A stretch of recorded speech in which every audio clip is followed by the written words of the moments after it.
Hello and welcome to बिटेनिंग। साथ में मिलकर शुरू करते हैं जिंदगी की दूसरी इनिंग। आज का जो शो है ये प्री रिकॉर्डेड शो है, तो आप को लग रहा होगा कि हम लाइव है, बट लाइव नहीं है क्योंकि जो इस टाइम प्रणव है वो फ्रैंकफर्ट में है। तो Pranav is going to at Denver. तो ये अपने आप में बहुत बड़ी बात है। एथ डेनवर, क्योंकि मैक्सिमम लोगों को यूएस का वीज़ा का इशू रहता है, तो काफ़ी लोग इसको अटेंड नहीं कर पाते। मेरे ख्याल से प्रणव को काफ़ी समय से वो ट्राई कर रहा था यूएस की वीज़ा के लिए, finally he got it. It's a very proud moment for us कि वेब3 की दुनिया से प्रणव इज रिप्रेजेंटिंग वहाँ पे एथ डेनवर में। एंड वहाँ से जो जितनी भी हलचल हो रही है, जो न्यूज़ होंगी, उसको आई एम श्योर कि प्रणव एक वीडियो फॉर्म में और ट्वीट्स के फॉर्म में कवर करेगा। अगर आप प्रणव को ट्विटर पे फॉलो नहीं करते तो प्रणव का ट्विटर जो स्क्रीन पे दिख रहा है आपको उसके नाम के नीचे, तो आप प्रणव को ट्विटर पे फॉलो कर सकते हैं। और अगर मुझे फॉलो नहीं करते तो मुझे भी आप फॉलो कर सकते हैं। राइट, तो प्रणव क्या हाल चाल है, कैसा है फ्रैंकफर्ट इस वक्त? बहुत ही मैंने जैसे कि आपको बैक ऑफ द स्टेज बता रहा था कि 10 दिन बाद फ्रैंकफर्ट के अंदर धूप आई है। और अगर इन जनरल देखो तो फ्रैंकफर्ट का एयरपोर्ट बहुत बड़ा है। यहाँ पे -1 हो रहा है अभी, जो कि अपने हम्म, इंडिया के वेदर से बहुत डिफरेंट है। तो हम्म, अच्छा एक्सपीरियंस है, इट्स गुड। और वेब3 की दुनिया के शो को फ्रैंकफर्ट के एयरपोर्ट से करना इज अनदर बिग या no thing and doubt a good about experience. No doubt about that. So amazing. तो एथ डेनवर के लिए काफी लोग एक्साइटेड हैं। इनफैक्ट एथ दुबई भी हो रहा है, लेकिन एथ दुबई से ज्यादा एक्साइटमेंट मैं देख रहा हूँ एथ डेनवर की है। लास्ट ईयर एथ दुबई का बहुत क्रेज था, तो ये भी क्रेज शिफ्ट होता रहता है। नहीं, ई डेनवर जो है वो इट डिपेंड्स ना। आप लेगेसी है डेनवर की हम्म, करने हम्म, की। इथीरियम कॉन्फ्रेंस, जब इथीरियम पहली बार 2015 के अंदर आया था, शायद 2017 से ई डेनवर चलते जा रहा है, चलते जा रहा है। एक साल स्किप हुआ था कोविड वाले समय, उसके हम्म, अलावा 5-6 वर्जन हो चुके हैं, शायद छठा या सातवां वर्जन है ई डेनवर का। And it is a festival. अभी 7 दिन जो है वो बिल्ड वीक चल रहा है, उसके बाद एक हम्म, फेस्टिवल है। It's kind of a festival. तो काफ़ी बड़ा इवेंट है। एंड पूरी वेब3 की दुनिया को, क्राउड को मैं बताऊंगा वहाँ से लाइव स्ट्रीम करके कि कैसा क्या रहा, what are the things that are happening in Denver. तो will be a lot of fun. सब इंडियन ऑडियंस को हमको देखने को मिलेगा कि वेस्टर्न वर्ल्ड, जो यूएस की दुनिया है, जहाँ पे बहुत सारा हम्म, इनोवेशन हो रहा है वेब3 के अंदर, बहुत सारी नई नई चीज़ें आ रही हैं, उसके अंदर क्या बड़ी चीज़ है जिसके ऊपर आप काम कर सकते हो, चीज़ें बना सकते हो। Because most of the things, hmm, जैसे कि मेरी जो कंपनी है the graph, that also came out of ETH Denver. ऐसी बहुत सारी बड़ी बड़ी इनोवेटिव कंपनी है, चेन लिंक वगैरह, जो ईट डेनवर से ही आई थी। तो there is a lot of scope hmm, and a lot of new things that I am sure we learn in web3 की वाया ईट डेनवर इन वेब3 की दुनिया। तो वो मैं ज़रूर आपको बताऊंगा। राइट। चलो ठीक है, कवर करते हैं। Let's let's do it. चलो, लेट्स लेट्स डिस्कस दिस।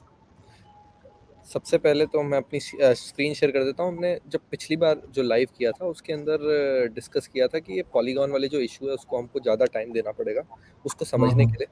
तो हाँ, will get through this and इसकी सारी की सारी बातें जो हैं उसको हम अनबंडल करेंगे।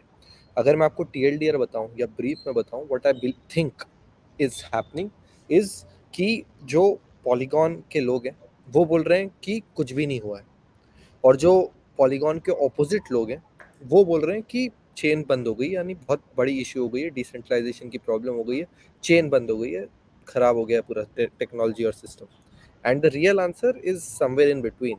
ना सब कुछ ठीक था, ना सब कुछ खराब था। ठीक है। तो उसी उसी उसी को डिटेल में डिस्कस करेंगे, और रीऑर्ग क्या होता है उसको समझेंगे। And will will will build from here. पर काशिफ, सबसे पहले आपका एक, तो आपका क्या बड़ा वो है इसके ऊपर। मैं देख रहा हूँ आप कितने डिप्लोमेटिकली आंसर दे रहे हो अपनी पुरानी कंपनी का ध्यान रखते हुए। पर आपका क्या व्यू है इस पर्टिकुलर चीज पे। ऑब्वियसली देखो, मेरा तो ये व्यू है कि देखिए जो चेन्स है ना, वो चेन चलती रहेंगी ऐसे ही, जैसे चाहे वो सोलाना हो, चाहे वो जैसे पॉलीगॉन है या कार्डानो, टेजोस। ब्लॉकचेन्स मेन पर्पस ये है कि इन चीजों से ये पता लगता है अ, कि चीजें कहीं ना कहीं, जो हम सेंट्रलाइजेशन और डिसेंट्रलाइजेशन की जो डिबेट हम करते हैं, पता ये लगता है कि जो लेयर टूज हैं और जो लेयर वंस हैं, जिनके अंदर अभी डिसेंट्रलाइजेशन जो है वो एक तरीके से समझ लो कि एक डिस्टेंट ड्रीम है। अभी ये सारी जो चेन्स हैं ये सेंट्रलाइज्ड हैं और कहीं ना कहीं जो नोड्स हैं वो सेल्फ अपॉइंटेड हैं। कोई भी नोड में पार्टिसिपेट नहीं कर सकता बिना उनकी अथॉरिटी के, बिना पॉलीगॉन के फाउंडिंग टीम के या पॉलीगॉन की जो भी एक मैनेजिंग टीम होगी जो नोड्स को देखती होगी कि किसकी एंट्री होनी है किसकी एग्जिट होनी है। तो एक तरीके की ये समझ लो जैसे जैसे कोई कंपनी है वो डिसाइड करती है कि फ्रेंचाइजी किसको देनी है। हिंदुस्तान में उसको गारमेंट्स की शॉप की कितनी फ्रेंचाइजी देनी है। तो सपोज करो अगर मैं उसको रियल वर्ल्ड में फ्रेंचाइजी कहता था, ब्लॉकचेन की दुनिया में मैं उसे नोड कह रहा हूँ।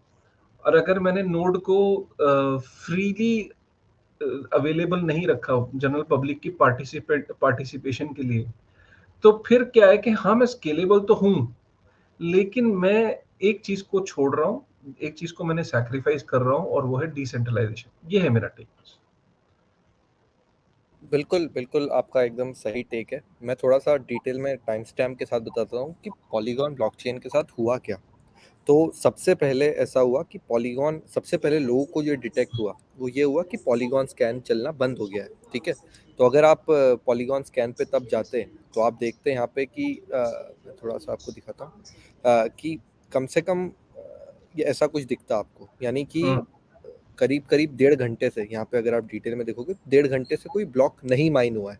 ठीक है, तो हम्म इससे लोग ये इन्फर करने लग गए, एवलांच वाले मोस्टली लोग ये इन्फर करने लग गए कि 1-1.5 घंटे से ब्लॉकचेन बंद है। तो this hmm was the inference, this was the thing that people were thinking, ये हुआ है ब्लॉकचेन के साथ। ठीक है, और उसको ही थोड़ा सा लोगों ने लाइक फंड बढ़ाने की कोशिश की और बताया कि ये क्या हो रहा है, what is wrong with this particular blockchain, इतनी देर से कोई ब्लॉक क्यों नहीं माइन हुआ। तो द थिंग इज, उसके बाद उसके बचाव में संदीप ने और कुछ लोगों ने उनकी कंपनी से ट्वीट किया that the blockchain is not working, the blockchain is working, blockchain बंद नहीं हुई है, सिर्फ और सिर्फ पॉलीगॉन स्कैन जो है वो आउट ऑफ सिंक हो गया है, क्योंकि कुछ नोड्स जो थे पॉलीगॉन पे, वैलिडेटर जो थे जिससे लोग सिंक करते हैं डिफरेंट डिफरेंट नोड्स, वो आउट ऑफ सिंक हो गए थे।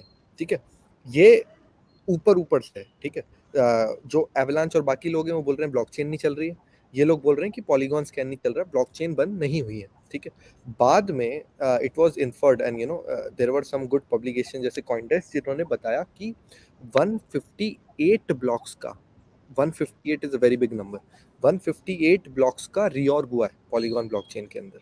अब रीऑर्ग जो होता है नॉर्मल ब्लॉकचेन का, जैसे इथेरियम ब्लॉकचेन का, वो होता है 5 ब्लॉक का, 4 ब्लॉक का। होता क्या है रियॉर्ग उसको भी रियॉर्ग थोड़ा, होता क्या?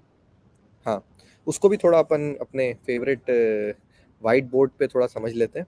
जैसे कि ये ब्लॉकचेन है, ठीक है, ये हमारी ब्लॉकचेन है, 1 2 3 4 ये नोड है। ठीक है, ये आपस में ब्लॉकचेन की फाइनलिटी डिस्कस कर रहे हैं। ठीक है, तो ये एक ब्लॉक है, ये दूसरा ब्लॉक है, ये तीसरा ब्लॉक है, ये चौथा ब्लॉक है।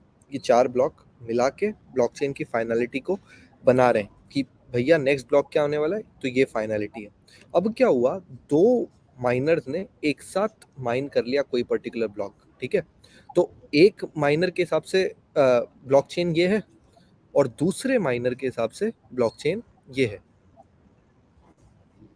अब उसके बाद क्या हुआ कि उसने अपना ये वाला माइनर था, उसने इसको ये वाला जो माइनर था रेड वाला, इसने इसको बताया कि यार ये वाली ब्लॉकचेन है जो सही वाली ब्लॉकचेन है। ठीक है, तो इसको पता चल गया। अब ये वाला जो माइनर था, ये जो ब्लू वाला था, उसने वो किसी को नहीं बता पाया, और जो रेड वाला था उसने ही बता दिया कि ये वाली जो ब्लॉकचेन है वो सही ब्लॉकचेन है। तो असली ब्लॉकचेन जो नेक्स्ट ब्लॉक माइन होगा, वो अगर इसने माइन किया होगा तो अलग बात हो जाती है, पर अगर इसने इसने या इसने माइन किया होगा तो फिर this will be the blockchain that will be consider final, और ये जो ब्लॉक है वो रिवर्ट हो जाएगा, और ये वाला जो माइनर है वो भी इस ब्लॉकचेन को फाइनल समझ लेगा। तो यहाँ पे कितने ब्लॉक्स का रीऑर्ग हुआ है, 2 ब्लॉक्स का रीऑर्ग हुआ है। क्यों?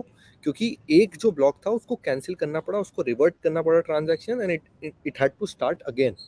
And normally decentralized DLT based technologies में जब आप काम करते हो तो reorgs is a common thing. Ethereum के अंदर भी रीऑर्ग्स होते हैं, ऐसा मत समझना कि ये रीऑर्ग पहली बार पॉलीगॉन में हुआ है और डिसेंट्रलाइजेशन को खतरा है इससे एंड स्टफ लाइक दैट।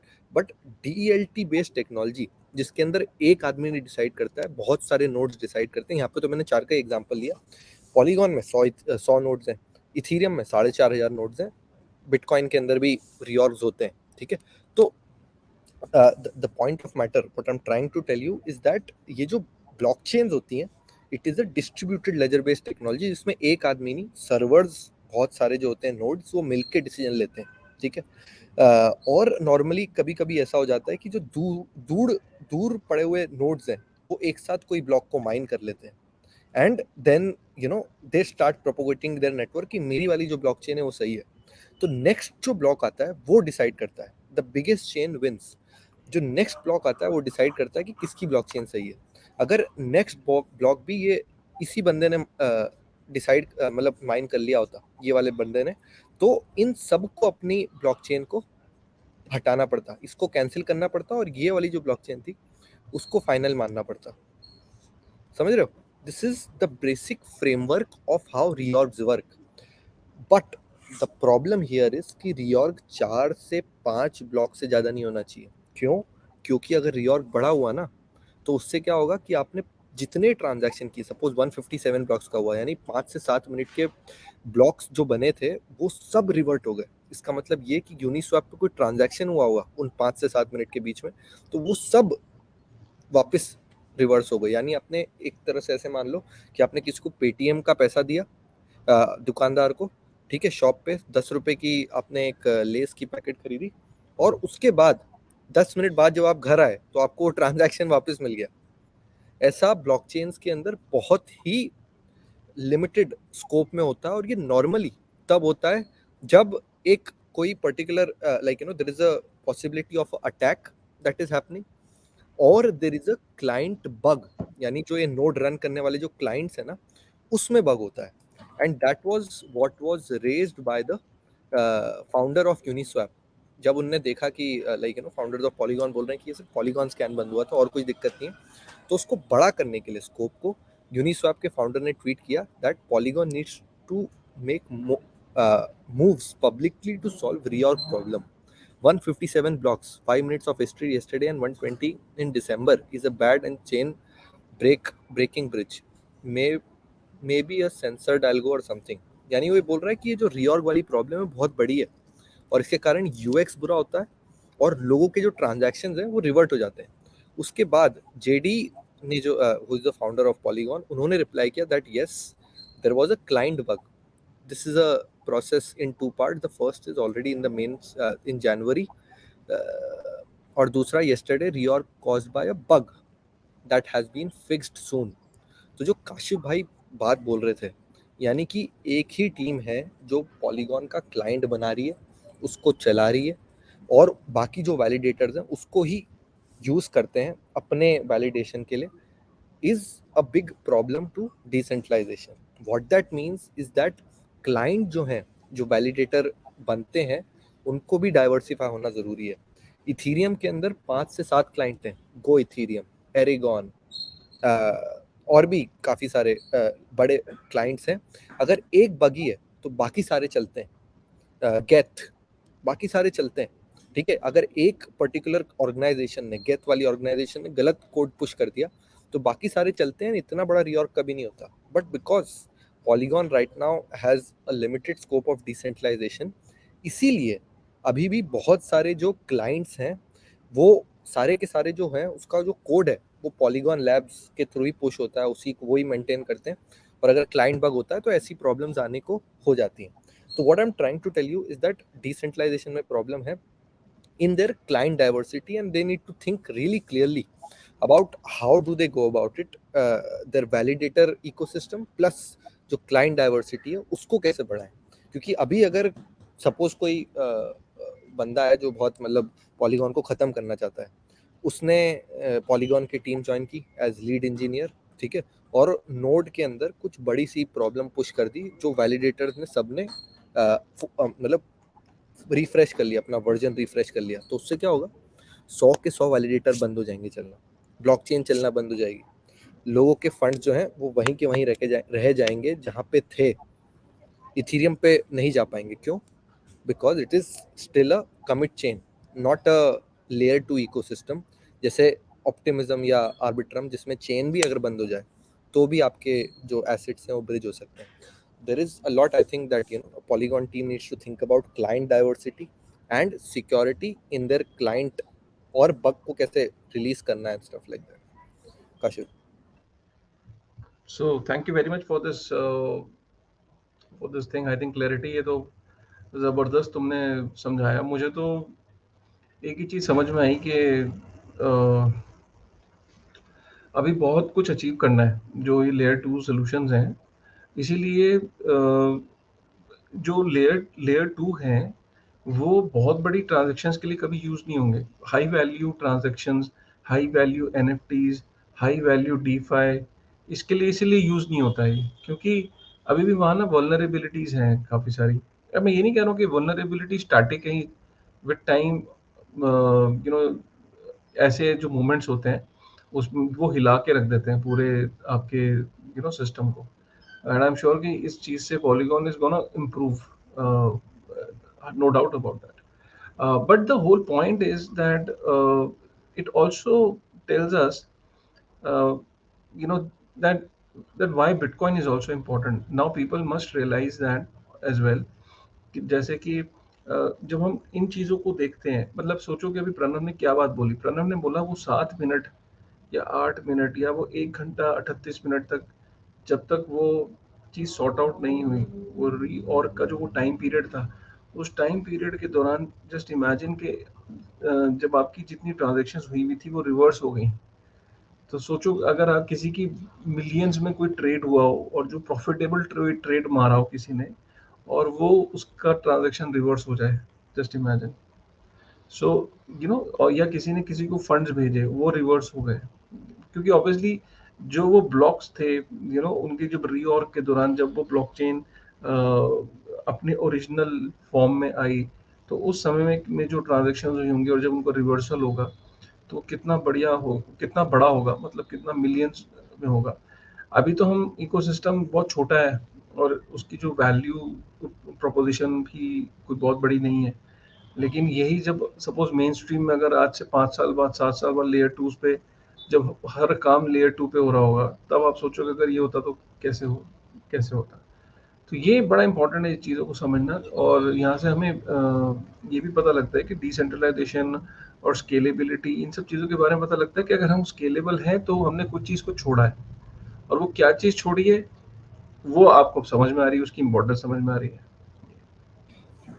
जो बिटकॉइन ने किया है वो ये है कि वो 2008 से आज तक चल रहा है बिना कोई इशू के, और ये जो उसका सर्टिफिकेशन है उसके कारण उसकी जो मार्केट वैल्यू है वो इतनी ज़्यादा है. लोग बोलते हैं फ्लिप हो जाएगा बिकॉज स्लो है, हज़ार चीज़ें, पर काशिफ भाई उसको हमेशा डिफेंड करते रहते हैं because it has a proof that it has been working since 2008. Polygon has been working since 2019. तो डिफरेंस 2020 शायद मिडनेट आया था उनका, तो डिफरेंस वहीं आ जाता है. अभी जो कठिनाइयां हैं किसी चीज़ को चलते हुए देखने की, वो अभी तय करना बाकी है अधिकतर ब्लॉकचेन्स को, and there is a big way to go. और सबसे बड़ी जो प्रॉब्लम है वो ये है कि क्या होता है ना कि कोई पर्टिकुलर ब्लॉकचेन सक्सेसफुल होती है और उसका टोकन आ जाता है, उसके बाद उसकी फाइनेंशियल वैल्यू बढ़ जाती है, and most of these important conversations go in when. And ये सबसे बड़ी प्रॉब्लम है जो क्रिप्टो इंडस्ट्री में एग्जिस्ट करती है कि आपने टोकन बनाया, उसको हाइप किया, उसको चढ़ाया, तो लोगों को लगता है ये बेस्ट ब्लॉकचेन है दुनिया में, and that still is a very big problem, क्योंकि किसी भी चीज़ को फाइनेंशियलाइज करके नॉन कंट्रोल वे में अपसाइड पे ले जाना without testing it's bits is a very big thing that the community needs to solve. And of course because it's a decentralized market तो कोई भी लिस्ट कर सकता है, आप लोगों को ज़्यादा जागरूक होने की ज़रूरत है.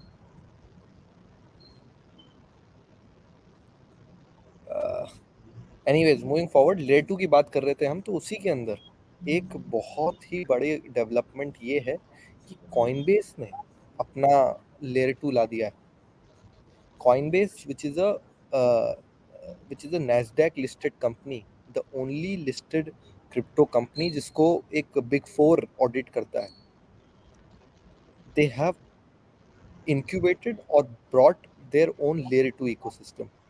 उसके डिटेल्स में मैं जाऊं उसके पहले काशिफ, आपको क्या लगता है कितना बड़ा मूव है लेयर 2 के लिए? बिकॉज ये इथीरियम के ऊपर एक लेयर 2 है, जो कॉइनबेस जैसी कंपनी जो कि नैस्डैक लिस्टेड है, जो यूएस कंप्लायंस में है, वो करती है। सो बड़ी खबर तो है ही, एंड इससे ये पता लगता है कि इस खबर का असली इम्पोर्टेंस ये है कि Coinbase is showing more trust in Ethereum. They had an option of building on top of Bitcoin also, so they could have chosen Bitcoin and build something on top of it, because Coinbase की जो हम ये बातें सुनते हैं ना कि proof of stake is making Ethereum more centralized and all that stuff, right? तो इट वाज लाइकली कि जो बड़ी कंपनीज हैं, जैसे बड़े बैंक्स हैं, वो भी बिटकॉइन की कस्टडी और बिटकॉइन के सॉल्यूशंस में उतर रहे हैं, वो इथेरियम में हाथ नहीं डाल रहे। लेकिन कॉइनबेस ने एक पब्लिक लिस्टेड कंपनी होने के बाद अगर उसने इथेरियम के ऊपर लेयर 2 बनाने की बात वो कर रहा है, तो ये इथेरियम के अंदर विश्वास जताने की, इथेरियम के अंदर ज्यादा विश्वास जता रहा है, वो इथेरियम के फ्यूचर में उसको विश्वास है, इसलिए वो उसके ऊपर बिल्ड कर रहा है।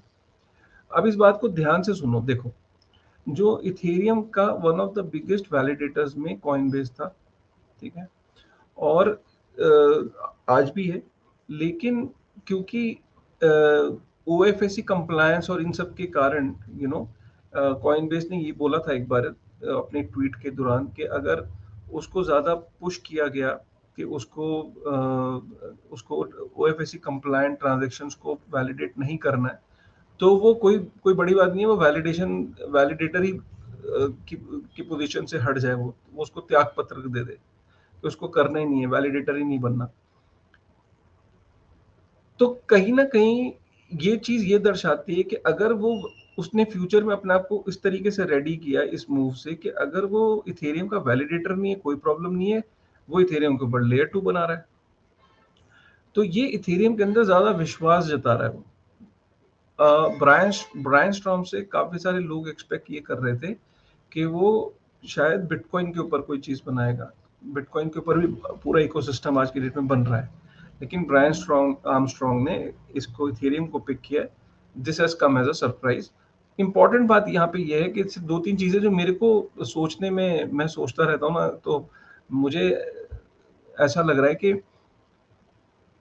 पॉलीगॉन में खलबली मची होगी, ऑप्टिमिज्म में खलबली मची होगी, आर्बिट्रम में खलबली मची होगी, एक सीरियस कंपटीटर के रूप में आपका एक लेयर 2 आ रहा है।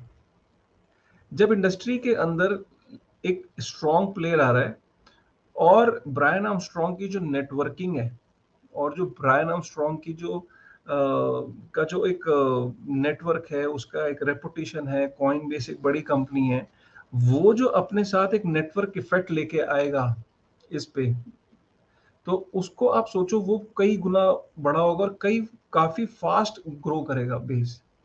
और सबसे इंपॉर्टेंट बात, उसको ये पता था बेस को, ब्रायन आर्मस्ट्रॉन्ग को, कि एसईसी की नजर इस पे पड़ेगी कि अगर मैं टोकन लेके आऊंगा।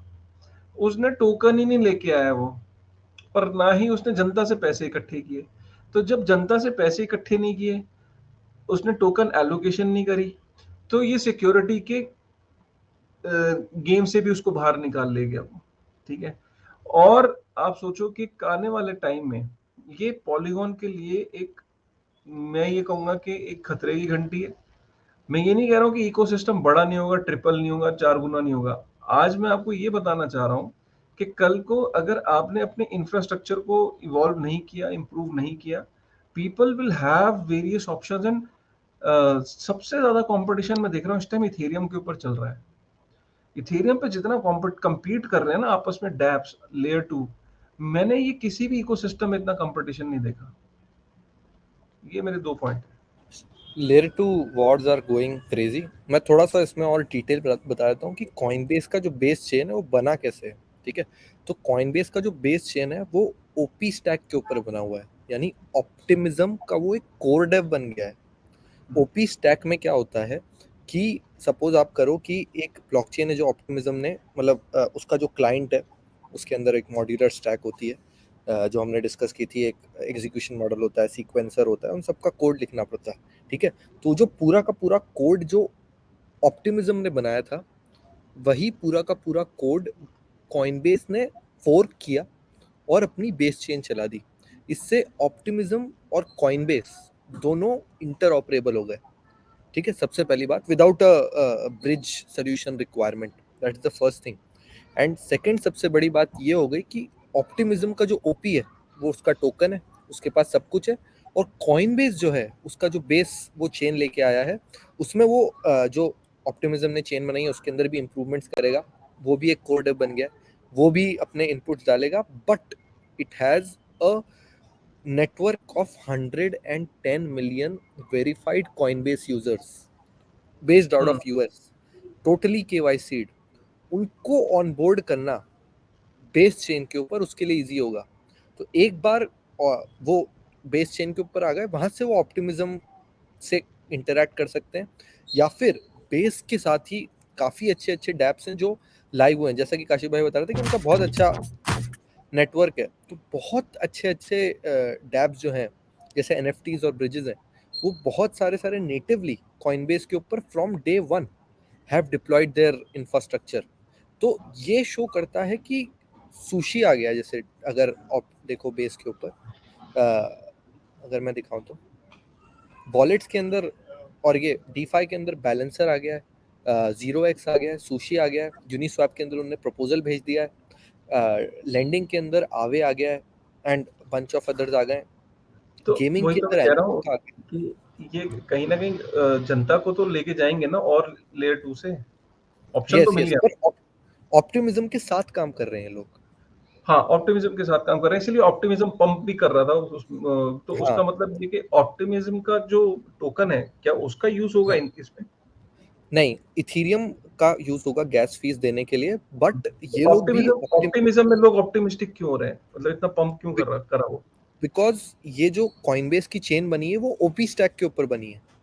हम्म, यानी कि जो ऑप्टिमिज्म की जो कोड है, जो हम्म, उनने अपना ऑप्टिमिस्टिक रोलअप निकाला था, उसी कोड को फोर्क करके बेस चेन को डिप्लॉय किया गया है। उन्होंने खुद कुछ डेवलपमेंट नहीं किया है।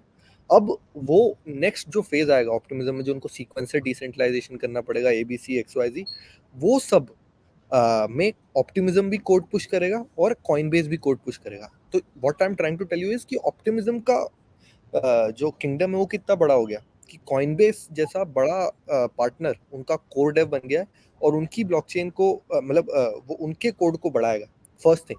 दूसरी बात, बेस की चेन और ऑप्टिमिज्म की चेन जो है उसके अंदर अगर एसेट्स इंटरैक्ट करने हैं, या फिर आपको बेस की चेन पे बैठे हुए कॉइनबेस ऑप्टिमिज्म के कोई डैप के साथ इंटरैक्ट करना है, तो it is very easy. It is मतलब कुछ आपको ब्रिजिंग करने की जरूरत नहीं है। तो इंटरऑपरेबिलिटी है। हाँ, इंटरऑपरेबिलिटी 1:1 है डायरेक्टली। तो दैट मेक्स, मतलब आप ऐसे मान लो कि आप फेसबुक पे हो, ठीक है। तो फेसबुक ने जब इंस्टाग्राम को एक्वायर किया, अब इसमें एक्विजिशन नहीं है, पर जब एक्वायर किया तो फेसबुक से आप डायरेक्टली इंस्टाग्राम के साथ इंटरेक्ट कर सकते हो, पर आप फेसबुक से डायरेक्टली लिंक्डइन के साथ इंटरेक्ट नहीं कर सकते हो। तो यही वाली बात है।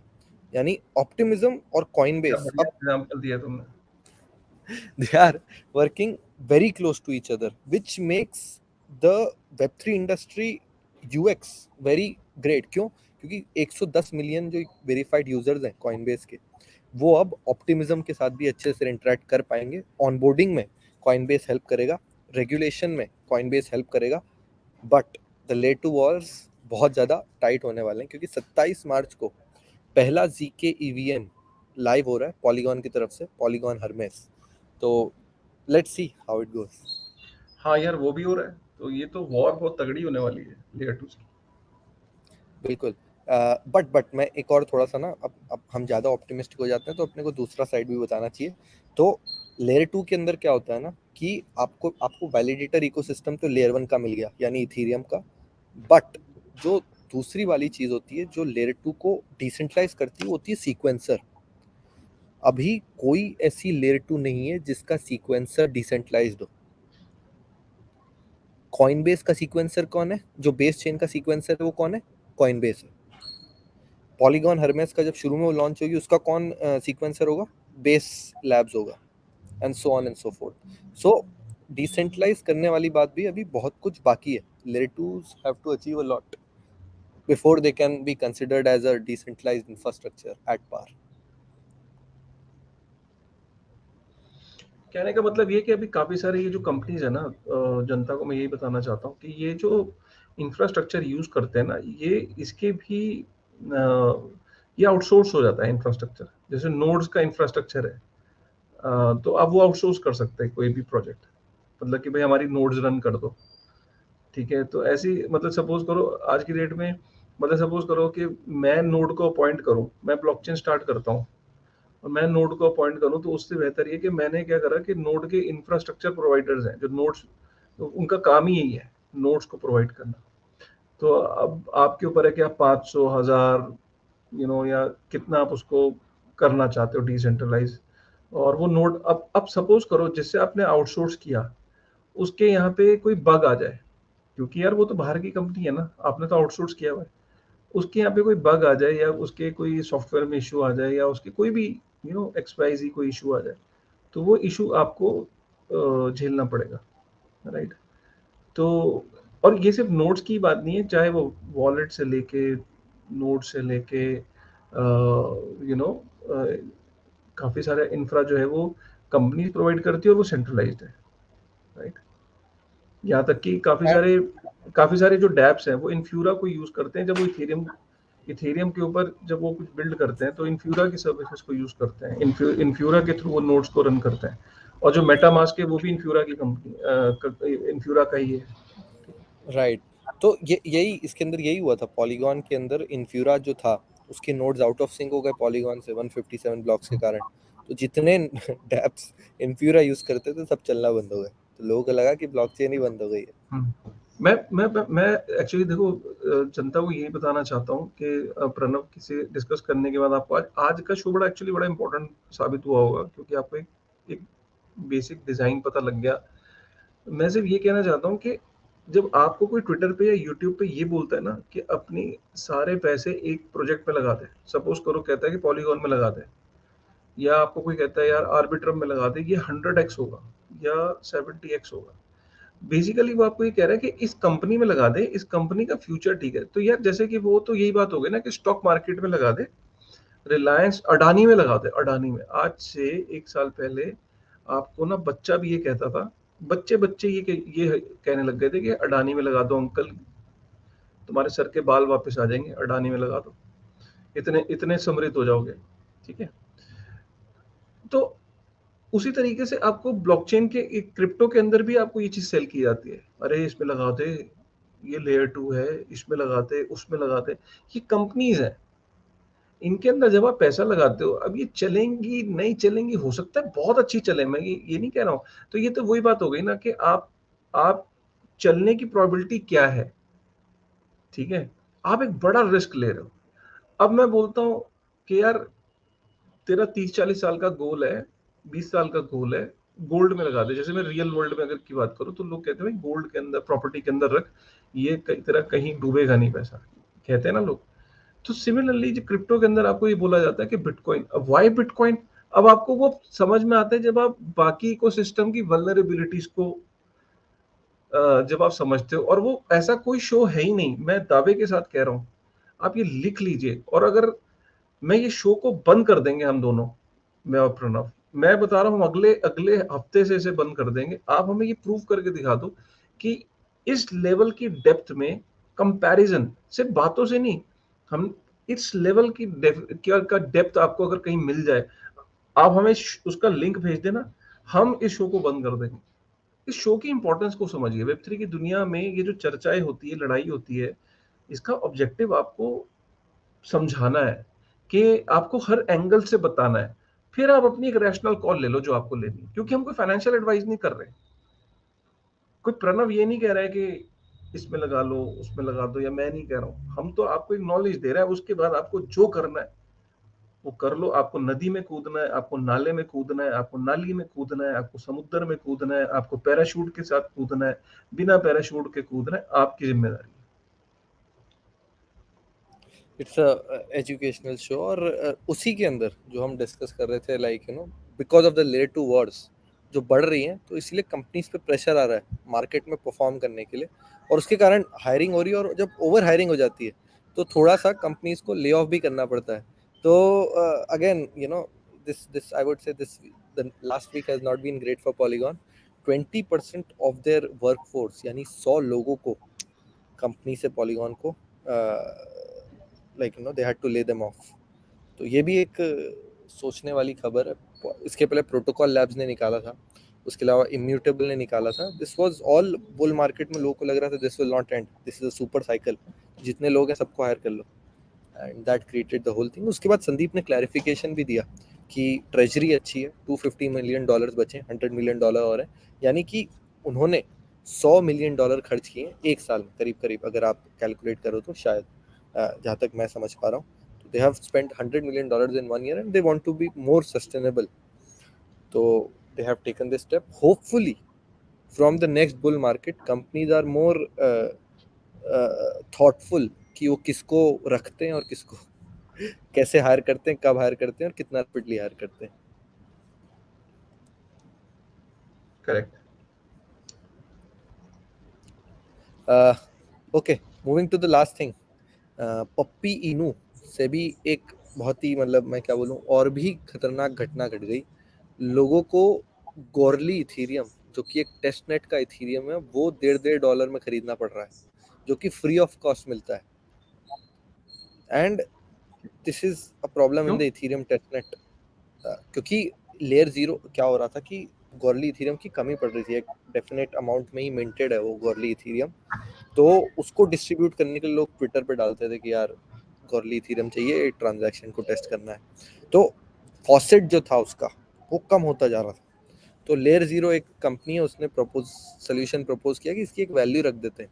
एक अगर इथीरियम 0.3 इथीरियम का है, $0.3 का आएगा, तो अगर कोई ट्रांजैक्शन करना है, कोई डैप डिप्लॉय करना है, तो उसकी मतलब वो ₹1 में हो जाएगा, $2 में हो जाएगा। It is good for the people who are running Goerli Ethereum as well, Goerli की चेन नोड एज वेल। तो क्या हुआ कि वो लिस्टिंग हुई 0.3 इथीरियम पे, और वो लोगों ने खींच दिया ऐसे ही स्पेकुलेशन में 1.5 इथीरियम तक, एंड देन वो गिर के 5 मिनट में वापस 0.3 इथीरियम पे हुआ। तो जिसने 1.5 इथीरियम पे गोरली इथीरियम खरीद लिया होगा इथीरियम सोच के main net, they are at a loss. ये कितना स्पेकुलेशन होता है, ये सोचने वाली बात है। एक तरह से सट्टा ही है ये, 90% ऑफ द एसेट्स।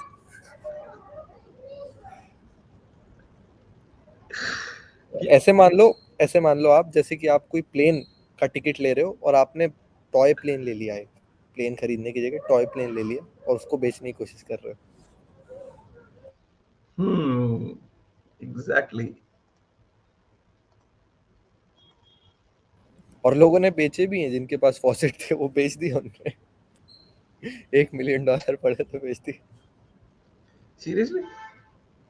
हाँ, बहुत लोगों ने किया है सर, ये बहुत तो फ्री के भाव अनफॉर्चुनेट है। मिलता था, ये तो टेस्ट नेट में फ्री के भाव होता था, कौड़ियों के भाव होता था। मेरे पास भी है बहुत सारा। मैंने बेचा नहीं। अरे तो $1.5 में बेच देना था। तो वही मैं बता रहा हूँ कि इसकी कोई वैल्यू नहीं है। क्यों, कैसे, क्या हो गया? This industry needs a lot of education. जो ट्रेडर्स हैं उनको डेवलपर से अलग रहना चाहिए, और दोनों को एजुकेशन की बहुत जरूरत है।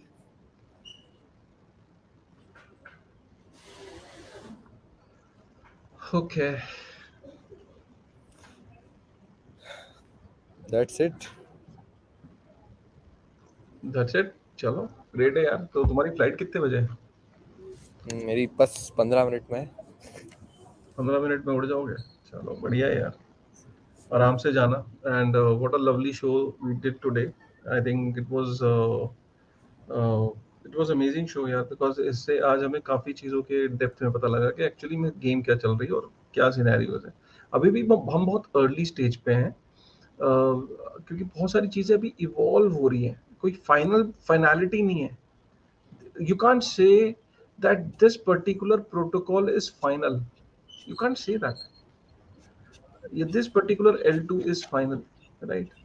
फाइनलिटी नहीं है, और जब कोई चीज फाइनल नहीं है, तो आप सोचो कि उसमें कितना ज्यादा अभी फ्यूचर अनसर्टेन है। तो रिस्क हैं। जैसे कि सपोज करो कि रिलायंस के पास गैस निकालने का अकेला लाइसेंस था। कल को उसमें अडानी आ गया, बिरला आ गया, 50 और कंपनी आ गई, तो क्या होगा? उसका मार्केट शेयर लूज होगा ना। तो सिमिलरली सपोज लेयर 2 के अंदर जैसी बेस आया है, बहुत आज कंपटीशन बढ़ा है, अब L2 में कम नहीं हुआ है, और भी होगा, आगे भी बढ़ेगा कंपटीशन। तो ये चीजों को ध्यान रखना जरूरी है कि once you dealing in cryptos other than bitcoin, you are almost like dealing in an ecosystem that is as good as stocks.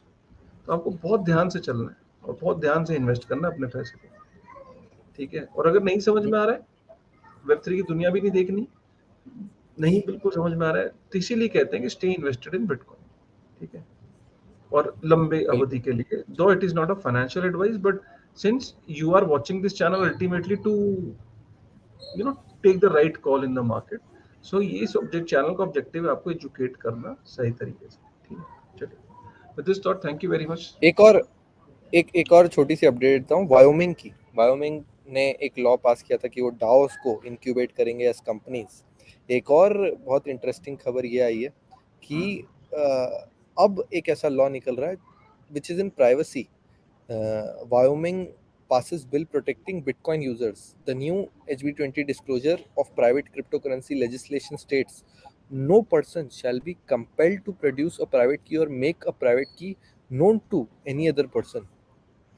ये एक बहुत बड़ी खबर है। यानी अगर आपके पास बिटकॉइन है कोई प्राइवेट लेजर के अंदर, तो आपको बताना ज़रूरी नहीं है कि आप ये प्राइवेट की आपकी है और इसमें आप बिटकॉइन होल्ड करते हो।